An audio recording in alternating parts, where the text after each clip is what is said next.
तो क्या हाल है मेरे फ्यूचर साइंटिस्ट। उम्मीद करता हूँ आप लोग अच्छे होंगे, मस्त होंगे, स्वस्थ होंगे। आप लोग की पढ़ाई बिल्कुल मस्त चल रही होगी। तो उसी पढ़ाई को मस्त करने के लिए हम आज फिर से लेके आ गए हमारा प्रक्षेप करके। हमने कल जो टॉपिक पढ़ाया था, कल का मेरा टॉपिक क्या था, सदिश और अदिश जो चैप्टर चल रहा था मेरा, उसमें देखा था मेरी बीच में लाइट कट गई थी। तो उसमें जो टॉपिक मेरा रह गया था उसको पहले मैं कंप्लीट कर दूं, ताकि पूरा क्रम से चलता रहे। नहीं तो फिर कुछ टॉपिक छूट जाएंगे तो फिर आप लोग कमेंट करेंगे कि ये बैच छूट गया है। तो मैंने कल क्या पढ़ाया था, पहले जो छूट गया था उसको थोड़ा समझा देते हैं फिर से। जैसा कि मैंने क्या क्या बताया था, ये इसको तो आप जानते हैं ये क्या होता है। ये क्या होता है, ये तुम्हारा हो गया ग्राफ। हो गया ग्राफ। हो सकता है आप लोगों ने पढ़ा हो सकता है बिना पढ़ा हो, लेकिन चलो हो सकता है पढ़ा या नहीं पढ़ा, लेकिन मैं फिर से मैं बता दे रहा हूँ। ये तुम्हारा एक्स अक्ष हो गया, ये तुम्हारा वाई अक्ष हो गया, ये एक्स डैश हो गया, ये वाई डैश हो गया। ठीक, ये तुम्हारा मूल बिंदु हो गया। उसके बाद मैंने क्या बताया था, एक बिंदु कहीं पर यहाँ पे कोई बिंदु ले लो। हमने ये बिंदु पी ले लिया। ठीक, यहाँ से यहाँ तक इसको यहाँ से मिला दो इसको। ठीक, अब उसके बाद मैंने क्या बोला था, एक्स एच की तरफ आप चले तो इसको वी एक्स बोल दिया, वाई एच की तरफ चले तो इसको वी वाई बोल दिया। ठीक, इसको आप यहाँ से यहाँ तक ऐसे मिला दो इसको। ये कोण तुम्हारा थीटा और थीटा हो गया। इसको मान लो ए हो गया, ये बी हो गया और ये सी हो गया बिंदु। ठीक, अब त्रिभुज ओ ए बी को भी सॉल्व करते हैं। ठीक, तो इसमें क्या होता है, हमने कल की परसों की क्लास में पढ़ाया था, जो मैथ के सारे फार्मूले पढ़ाए थे आपको। तो उस क्लास में मैंने आपको क्या बताया था जो कॉस थीटा बराबर क्या होता है, कॉस थीटा बराबर क्या होता है, आधार बटे, इसको यहाँ इसको वेग भी मान लो, आधार बटे कर्ण। मतलब आधार क्या है इसमें, वी एक्स बटे वी। तो वी एक्स तुम्हारा क्या आ जाएगा, वी एक्स बराबर आ जाएगा वी कॉस थीटा। ठीक, इसको आप याद कर लो बिल्कुल। मतलब जो तुम्हारा वी एक्स होता है, जो वी एक्स होता है वी कॉस थीटा के बराबर होता है। तो यहाँ पर आप क्या लिख सकते हो, वी कॉस थीटा आप लिख सकते हो। ये बहुत इंपॉर्टेंट है, ये बहुत जगह यूज होगा और ये पर बताऊंगा आपको कहाँ कहाँ यूज होगा। ये 90 स्कोर होगा यहाँ पे। अब बात अगर इसकी आ गई तो इसकी जगह पे क्या लिख सकते हैं आप, यहाँ पे लिख सकते हैं साइन थीटा बराबर आ जाएगा क्या, साइन थीटा बराबर क्या आ जाएगा। अब इसमें 90 कोण ये हो गया तुम्हारा, ये कोण थीटा मान लो। ठीक, तो यहाँ पर क्या हो जाएगा, वी वाई लंब बटे आधार, लंब बटे कर्ण सॉरी। तो ये वी आ गया। तो वी आई बराबर क्या हो जाएगा, वी वाई बराबर क्या हो जाएगा, वी साइन थीटा हो जाएगा। ये तुम्हारा हो गया वाई, वी वाई बराबर। ठीक, तो ये आपको याद करना ही पड़ेगा कि इसमें जो यक्स घटक होता है क्या होता है, वी कॉस थीटा होता है। वाई घटक क्या होता है, वी साइन थीटा होता है। ये इतना मैंने कल बताया था, इसको मैं पढ़ा रहा था तो बीच में लाइट कट गई थी। तो इसी टॉपिक को हम अब आगे बढ़ाते हैं। ठीक, इसको आप नोट कर लीजिए, ये बहुत इंपॉर्टेंट है। ये आप कोई भी न्यूमेरिकल अभी सॉल्व करेंगे जब आप, तो इसका यूज बहुत अच्छा है, बहुत यूज मतलब कई जगह पे है। बिना इसके कोई भी न्यूमेरिकल या फिर कोई भी डेरिवेशन सॉल्व नहीं होता है। तो चलिए अब आगे बढ़ते हैं, हमारा जहाँ पे टॉपिक चल रहा है तो वहाँ पे पढ़ते हैं। क्या होता है सदिश और अदिश गुणनफल, ये क्या होते हैं, सदिश गुणनफल क्या होता है और अदिश गुणनफल क्या होता है। पहले तो मैं बता दूं कि सदिश राशियां क्या होती है और अदिश राशि क्या होती है। सदिश राशि वो होती है, जैसे मान लो दूरी मान लो आप। ठीक, जैसे अगर आपसे किसी ने बोला कि यहाँ से वहाँ, ये बोला गया कि 5 किलोमीटर आप जाइए, तो 5 किलोमीटर किस तरफ जाना है, इस तरफ जाना है कि इस तरफ जाना है कि उत्तर की तरफ जाना है, दक्षिण की तरफ जाना है कि ऊपर के नीचे कहाँ जाना है, कुछ पता नहीं है। सिर्फ 5 किलोमीटर आपको जाना है। जहां पर ये ना पता हो कि किस दिशा में जाना है, कैसे जाना है, तो वहां पर वो क्या होगी, वो तुम्हारा होगा अदिश राशि होगी। अदिश राशि क्या होगी, अदिश राशि होगी जिसका सिर्फ परिमाण हो। परिमाण का मतलब जैसे 5 किलोमीटर, 10 किलोमीटर, सिर्फ 5 किलोमीटर, लेकिन ये ना पता हो कि किस दिशा पे, इस दिशा पे कि इस दिशा पे कि उस दिशा पे कि इस दिशा पे, जब कुछ ना पता हो उसको बोलते हैं अदिश राशि। सदिश राशि के लिए मैंने क्या बताया था उस दिन कल, सदिश राशि के लिए मैंने बताया था जिसका परिमाण प्लस दिशा दोनों, मतलब इसका कहने का ये हुआ कि जैसे अगर हमने आपसे बोला कि 5 किलोमीटर उत्तर दिशा में आप जाइए, अब 5 किलोमीटर तुम्हारा परिमाण हो गया, और उसके बाद मैंने एक वर्ड बोला उत्तर दिशा में, मतलब दिशा भी आ गई। जहाँ दिशा भी आ जाए तो उसको वहाँ पे होती है तुम्हारी सदिश राशि। ठीक, तो अदिश राशि क्या होती है? जैसे हमने बोल दिया कि 5 किलोमीटर, 10 किलोमीटर, 15 किलोमीटर। सदिश राशि क्या होती है? 5 किलोमीटर उत्तर दिशा में, ये तुम्हारा होता है सदिश राशि। समझ गए? चलिए इसको आगे बढ़ते हैं। सदिश और अदिश क्या होता है तो बता दें। जो आरंभ मैच हमने स्टार्ट किया था 2027, आरंभ मैच 2000, ये तो चल नहीं रहा यार, क्या समस्या आ गई इसमें? क्या होता है आरंभ मैच 2027 का कलर चूज करते हैं पहले, 2027। ठीक, तो इसमें क्या होता है, जो तुम्हारी सदिश राशियां, सदिश गुणनफल क्या होता है, अदिश गुणनफल क्या होता है? तो सदिश गुणनफल क्या होता है? दो सदिशों के अदिश गुणनफल का परिमाण एक अदिश स्केलर राशि होती है, जिसका सिर्फ मान होता है। समझ गए? इसको अच्छे से हम अगले पेज में बताते हैं ये क्या होता है। परिभाषा क्या होती है सदिश राशि की और अदिश राशि की? सदिश राशि की परिभाषा ये होती है, अदिश राशि की ये होता है अदिश गुणनफल क्या होता है? दो वेक्टरों का स्केलर गुणनफल एक अदिश राशि है, जो इन वेक्टरों के परिमाणों तथा उनके बीच कोण, मतलब जो कोसाइन, मतलब जो कॉस होता है, के गुणनफल के बराबर होता है। मतलब जैसे कोई वेक्टर आप ले लीजिए, हमने एक वेक्टर ले लिया, ए वेक्टर, दूसरा वेक्टर ले लिया बी वेक्टर। ठीक, इन दोनों का डॉट प्रोडक्ट जो होता है क्या होता है? A B cos theta. ठीक, अब अगर ये होता है कॉस थीटा, अगर इसी में इसका उदाहरण देखा जाए तो जैसे आपने पढ़ा होगा, जैसे ये कोई तुम्हारी वस्तु रखी हुई है, यहाँ पे ये तुम्हारी वस्तु रखी हुई है, ये समतल पे एक वस्तु रखी हुई है, इस वस्तु को एफ बल लगाकर खींचा जा रहा है। इसका एफ बल लगा के जब खींचा जाएगा तो ये कुछ दूरी विस्थापित होगी, इसको विस्थापन आप डी मान लीजिए। ठीक, एफ बल लगाकर खींचा जा रहा है, तो इस पे जो एफ डॉट आर वेक्टर होगा, ये क्या होगा? F dot are cos theta होगा। समझ गए? ये होता है इसका एग्जाम्पल। तो क्या होता है इसकी परिभाषा? परिभाषा इसकी ये होती है, दो वेक्टरों का स्केलर गुणनफल एक अदिश राशि होती है, जो इन वेक्टर के परिमाण के बीच कोसाइन का जो मल्टीपल होता है वो होता है तुम्हारा अदिश राशि। अदिश राशि क्या होती है? A vector dot B vector बराबर ए बी कॉस थीटा। अगर यहाँ पे आपको कॉस थीटा की वैल्यू निकाली है तो कॉस थीटा बराबर क्या हो जाएगा? A vector dot B vector upon A B मतलब ए का परिमाण। समझ गए? तो उदाहरण क्या होता है, जैसे मैंने उदाहरण बताया, एफ बल लगाकर कोई वस्तु खींची जा रही है, तो एक घटक ऊपर की ओर काम करता है, एक घटक नीचे की तरफ काम करता है। और जो मैंने कल अभी थोड़ी देर पहले क्या बताया था, जो क्षैतिज दिशा में क्या कार्य करता है उसे बोलते हैं एफ कॉस थीटा, और जो ऊपर की दिशा में काम करते हैं उसको बोलते हैं वाई साइन थीटा। बताया था अभी। तो इस पे आप ये मान लीजिए कि क्षैतिज दिशा में आप खींच रहे हैं, जैसे मान लीजिए तुम्हारा पिंड रखा हुआ है, पिंड को आप इधर को खींच रहे हैं, तो यहाँ पे काम कर रहा है वी कॉस थीटा, यहाँ पर एक लंबवत घटक काम करता है, इसको बोलते हैं वी साइन थीटा बोलते हैं। बी वेक्टर होता है, इसका अगला एग्जांपल क्या होता है? जो अगला एग्जांपल ये समझ लीजिए, जैसे B vector dot A vector बराबर बी ए कॉस थीटा। इससे कॉस थीटा की वैल्यू निकालना है अगर, तो कॉस थीटा बराबर B vector dot A vector upon B A. B A क्या होता है? ये परिमाण होता है। परिमाण कैसे निकालना जाता है मैं बताऊंगा आपको। ये होता है, समझ गए? ये आया। तो अब आगे चलते हैं। मैंने क्या बताया कि किसी तल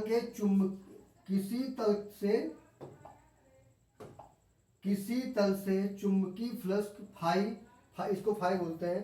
एक समान चुंबकीय क्षेत्र भी तल के क्षेत्रफल ए के बीच मतलब ए के डॉट प्रोडक्ट के बराबर होता है। ये तो मैंने पीछे लिखा था, मैंने क्या लिखा था, जो चुंबकीय क्षेत्र होता है, जो फाई बराबर होता है चुंबकीय क्षेत्र, वो तुम्हारा चुंबकीय क्षेत्र प्लस एरिया के डॉट प्रोडक्ट के बराबर होता है।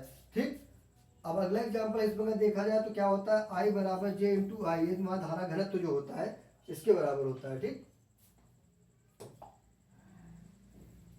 आगे चलते हैं। आगे जैसे मान लो अगर बोल दिया जाए, अब इसमें कुछ इसके गुणनफल मतलब कुछ मान होते हैं कि जैसे मान लो ये तुम्हारा बी वेक्टर होता है और ये ए वेक्टर हो गया। ये तुम्हारा कब प्लस होगा, कब माइनस होगा, कब ऋणात्मक होगा, कब धनात्मक होगा, कब इसका मान शून्य होगा, ये किस पर निर्भर करता है, इसके कोण पर निर्भर करता है। मतलब दो वेक्टरों का स्केलर गुणनफल तथा घातांक शून्य तथा ऋणात्मक हो सकता है। मतलब दो जो वेक्टर होंगे, जैसे मान लो एक वेक्टर हमने ये ले लिया, अगला वेक्टर हमने बी ले लिया। ठीक, इन दोनों का जब घातांक निकालेंगे मतलब दोनों का डॉट प्रोडक्ट निकालेंगे तो क्या होगा, ए बी cos थीटा होगा। अब इसमें तीन वो होते हैं कि जब ये धनात्मक होगा cos थीटा की वैल्यू धनात्मक होगा या ऋणात्मक होगा या जीरो होगा। ठीक, क्या होगा आपको ये बताना है।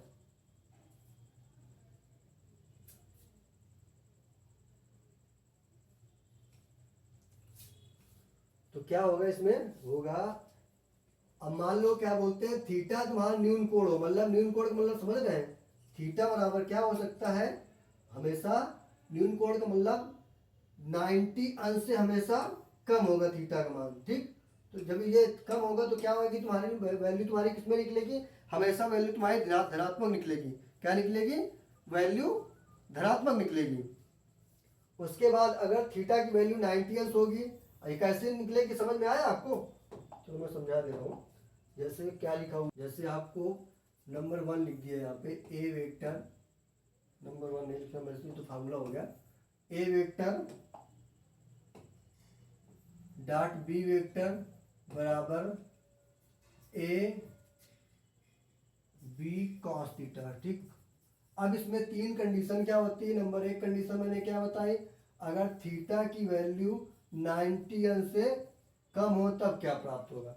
अगर 90 अंश से कम है तो फिर आप 30 ले सकते हो, 10 ले सकते हो, 15 ले सकते हो, मान हमेशा वो लिया जाता है जो आप ज्ञात कर सको। ठीक, तो यहाँ पर क्या होगा, थीटा की वैल्यू क्या होगी तुम्हारी, ले लीजिए मान लो 30 ले लिया हमने। ठीक, तो A vector dot B vector बराबर ए बी कॉस 30 रख दिया यहाँ पे, कॉस 30, cos 30 की वैल्यू कितनी होती है, बराबर A vector dot B vector बराबर cos 30 की वैल्यू 1/2 होती है, सॉरी √3/2 होती है। तो ये आ गया √3/2 ए बी, मतलब ये धनात्मक प्राप्त हुआ ना, तो ऋणात्मक है, हमेशा ज्यादा वैल्यू प्राप्त हुई ना, तो उसको आप 0 से ज्यादा है तो उसको क्या लिख सकते हो, धनात्मक। क्या लिख सकते हो, धनात्मक। अब अगर यहाँ पे थीटा की वैल्यू आप ले सकते हैं, अगर आपने थीटा की वैल्यू ले लिया, theta is equal to, theta की वैल्यू हमेशा 90 अंश से ज्यादा ले लिया, अभी ज्यादा वाला करिए, अभी कम वाला यूज कर लेते हैं। अगर थीटा की वैल्यू आपने क्या ले लिया, theta is equal to 90, theta की वैल्यू आपने 90 अंश ले लिया, तब क्या होगा, तब होगा फार्मूला क्या होता है, A vector dot B vector बराबर ए बी cos थीटा होता है ना। अब cos थीटा की वैल्यू क्या लिखना है यहाँ पे, 90 अंश, तो बराबर A vector dot B vector बराबर ए बी cos 90 अंश। cos 90 अंश की वैल्यू मान कितना होता है, मैंने बताया था, A vector A B into zero होता है cos 90 का मान। अब जीरो को मल्टीप्लाई करवाएंगे तो क्या आ जाएगा तुम्हारा, ए वेक्टर डॉट बी वेक्टर बराबर 0 आ जाएगा। मतलब कहने का, अगर थीटा की वैल्यू 90 अंश लेंगे तो हमेशा उसका मान 0 प्राप्त होगा। क्या प्राप्त होगा, 0 प्राप्त होगा। अब यहाँ पे नंबर तीसरा क्या होता है, अगर थीटा की वैल्यू आपने ले लिया थीटा इज इक्वल टू आपने ले लिया, थीटा का मान हमेशा 90 से ज्यादा ले लिया, तब क्या होगा, थीटा का मान 90 से ज्यादा ले लिया। ज्यादा का मतलब आप मान लीजिए चलो 180 ले लिया, 180 ले लिया, ठीक। तो ए वेक्टर क्या होता है, A vector dot B vector बराबर ए बी कॉस थीटा होता है, कॉस थीटा। तो A vector dot B vector बराबर क्या हो जाएगा, यहाँ पे 180 मान रख दीजिए, थीटा इज इक्वल टू आप मान लो 180 रख दिया, तो ए बी इंटू 180 वैल्यू कितनी होती है, -1, ठीक। तो यहाँ पे कितना हो जाएगा, A vector dot B vector बराबर आ जाएगा माइनस का ए बी। मतलब ये चिन्ह माइनस, माइनस चिन्ह ये कह रहा है कि हमेशा क्या निकलेगा, ऋणात्मक आएगा। क्या आएगा, ये हमेशा ऋणात्मक आएगा, ठीक। मतलब अगर थीटा की वैल्यू 90 से कम लेंगे तो हमेशा पॉजिटिव आएगा, थीटा की वैल्यू 90 से लेंगे तो हमेशा 0 आएगा, और थीटा की वैल्यू अगर 90 से ऊपर लेंगे तो क्या आएगा, हमेशा मान ऋणात्मक निकलेगा। तो यही लिखा हुआ था इसमें, क्या लिखा था,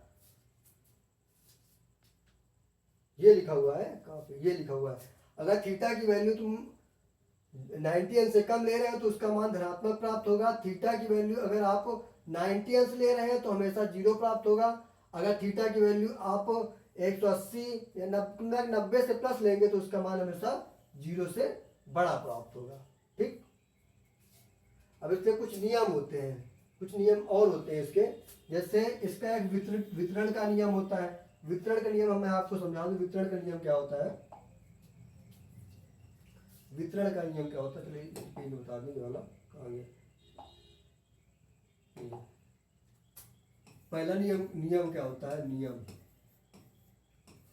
ये नियम बहुत इंपॉर्टेंट है। पहला नियम मान लीजिए ये वितरण का नियम होता है, वितरण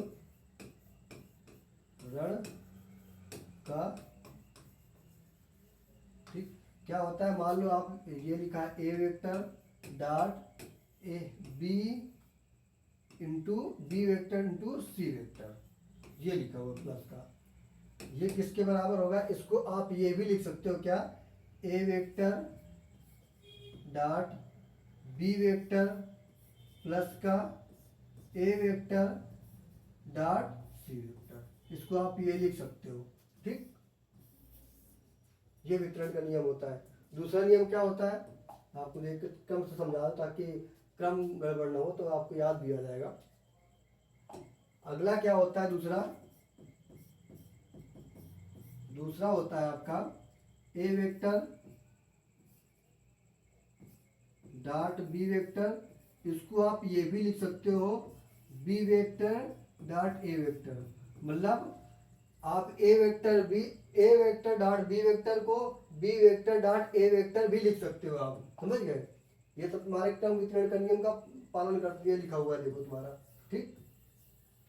कैसे होता है अभी मैं इसको बताऊंगा आपको। अगर तुम्हारा लंबवत होगा तो आपको पता ही है कि A vector dot B vector बराबर क्या आएगा, ए बी कॉस थीटा आएगा, और कॉस थीटा का मान तुम 90 लिख दोगे तो A vector dot B vector तुम्हारा क्या आएगा, हमेशा मान 0 प्राप्त होगा, ठीक। तो इतना समझ गए, चलिए इसको आप नोट कर लीजिए, ठीक। चलो आगे बढ़ते नेक्स्ट स्लाइड में, नोट कर लिया आप लोगों ने।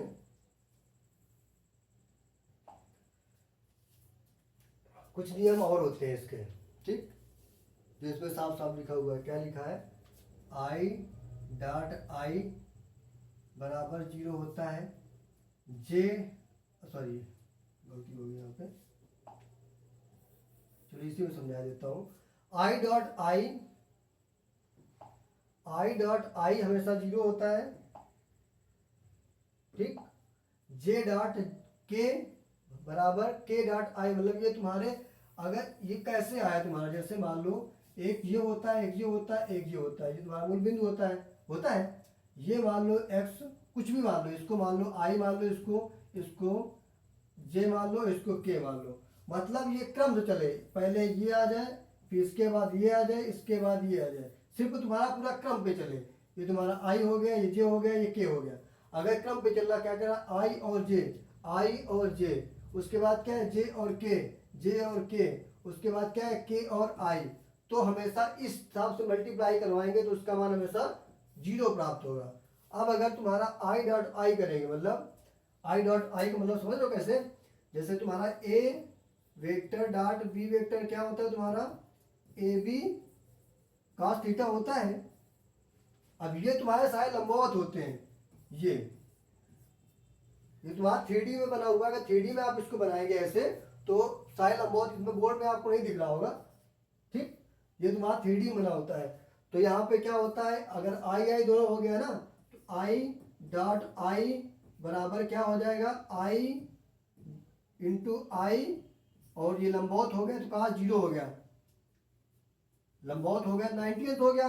तो आई वेक्टर डॉट आई वेक्टर बराबर cos 0 का मान कितना होता है 0 होता है। तो आई डॉट आई बराबर वही तुम्हारा 1 निकल आया, ठीक। उसके बाद अब अगर आपको निकालना है जे डॉट जे बराबर जे डॉट जे, ये तुम्हारा भी 1 निकलेगा, और के डॉट के बराबर भी आपका 1 निकलेगा हमेशा, समझ गए।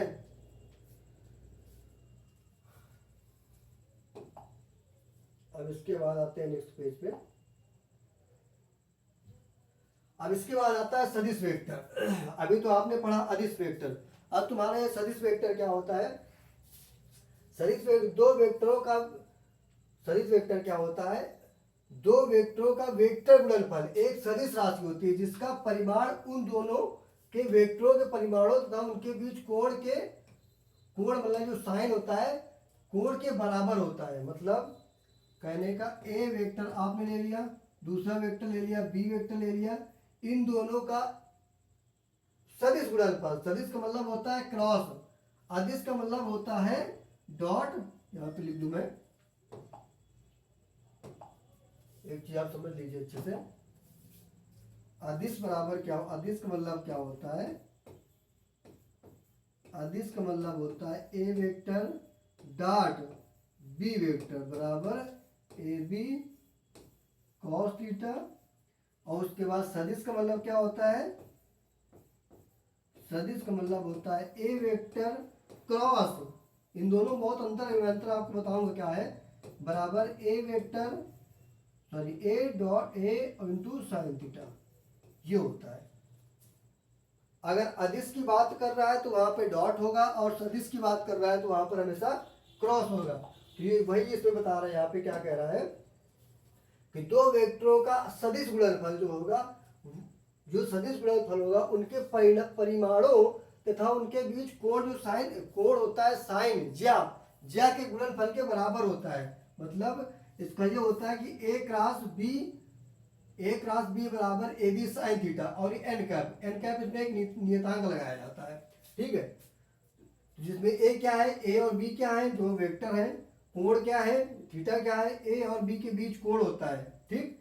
एन क्या होता है, ए तथा बी के तल के लंबवत एक एकांक वेक्टर होता है, एकांक वेक्टर होता है, एकक नहीं एकांक यहाँ पे होगा, एकांक वेक्टर होता है जिसकी दिशा दाहिने हाथ के अंगूठे से निकाली जाती है, समझ गए।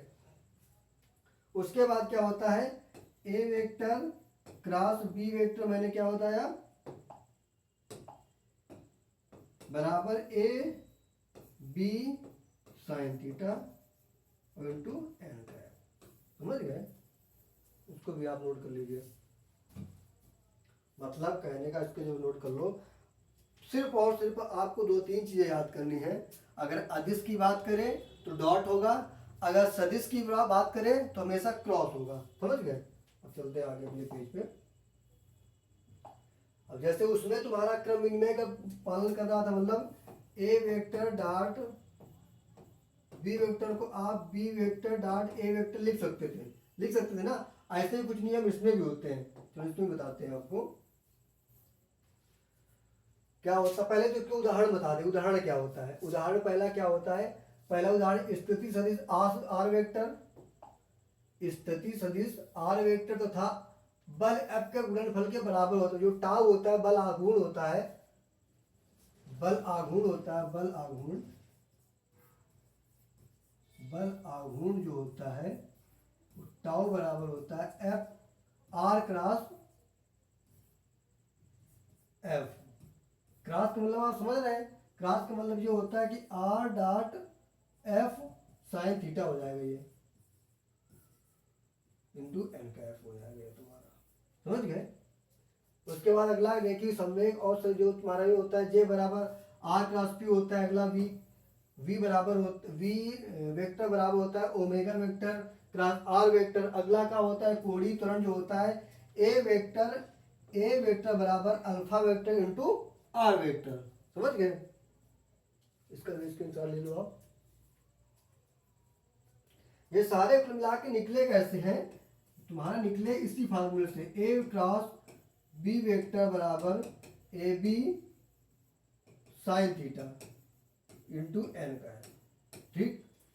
चाहे इसको निकालो, अगर आप इसको भी निकालेंगे तो ये क्या आ जाएगा, R dot P into sine theta, dot नहीं है मल्टीप्लाई यहाँ पे, उसके बाद omega R sine theta N cap,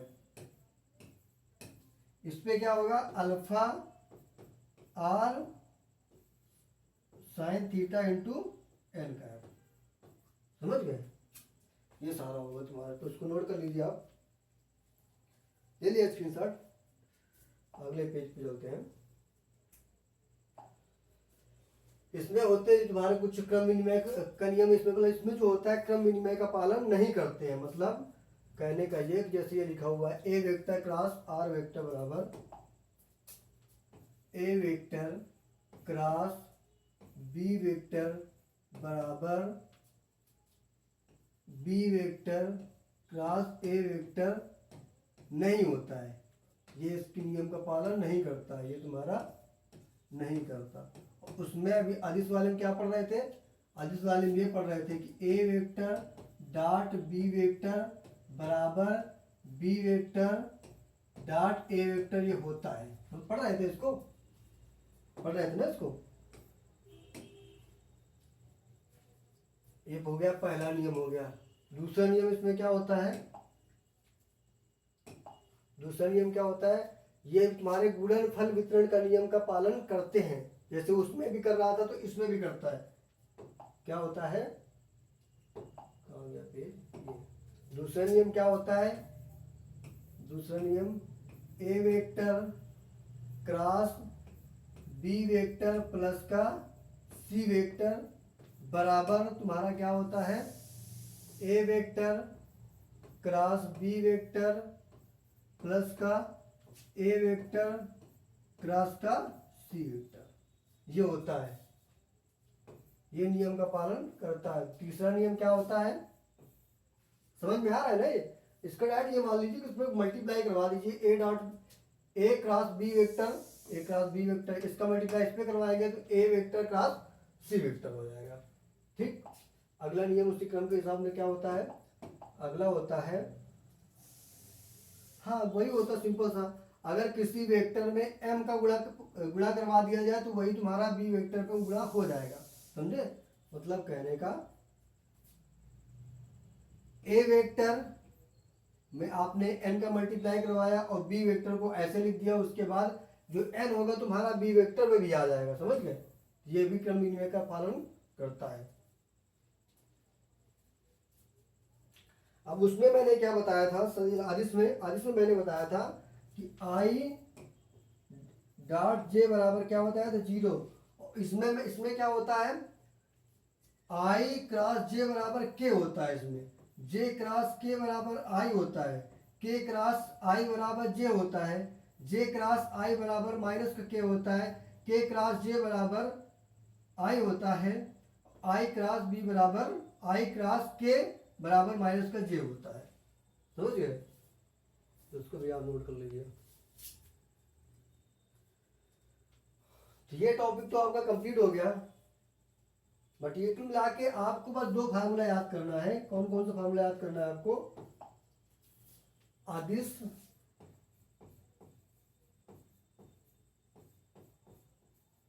अदिश गुणन फल क्या होता है, मैंने क्या बताया था, अदिश की बात करें तो हमेशा क्या याद करना है, डॉट ए वेक्टर डॉट बराबर A vector dot B vector बराबर ए बी कॉस थीटा, ठीक। और अगर सदिश की बात करें, सदिश गुणनफल बराबर करें, सदिश गुणनफल की बात करें तो A vector cross B vector बराबर ए बी साइन थीटा, बताया था ना मैंने। तो ये बस यही दो चीजें आपको याद करनी है, सारे सब कुछ याद आ जाएगा, समझ गए। इसको नोट कर लीजिए आप। इसके बाद छोटा सा टॉपिक बचा है, थोड़ा सा बता देते हैं इसके बारे में, उसके बाद फिर इसको तो पूरा आज हो नहीं पाएगा तो इसके आगे कल पढ़ाऊंगा, लेकिन इसको मैं नॉर्मली बता दे रहा हूँ ताकि आप इसको समझ सकें कि तुम्हारी प्रक्षेप गति क्या होती है। प्रक्षेप गति क्या होती है, जैसे मान लो आपने प्रक्षेप गति का मतलब जैसे ये पेन है, पेन को मैं अगर ऐसे फेंकूँ, ऊपर सीधा ना फेंक करके तिरछा फेंकूँ अगर पेन को, तो जैसे तिरछा जाएगा उसको प्रक्षेप गति बोलते हैं। जैसे आप क्रिकेट खेल रहे हैं, क्रिकेट से जब ऐसे बॉल को मारा जाता है तो जिस जैसे वो जाती है ऊपर न जाके अगर वो तिरछा जाए तो उसको बोलते हैं प्रक्षेप गति। क्या होता है, जब किसी पिंड को क्षैतिज दिशा से ऊपर किसी कोण पर, सीधा होगा तो कोण तो होगा नहीं, ऊपर किसी कोण पर फेंका जाता है और उसके बाद उस पर केवल गुरुत्वाकर्षण बल कार्य करे। जैसे मान लो तेज से मार दिया जाए तो उस पर सिर्फ और सिर्फ गुरुत्वाकर्षण बल कार्य करे तो जो वक्राकार पथ बना लेता है, ठीक, उसे प्रक्षेप गति कहते हैं।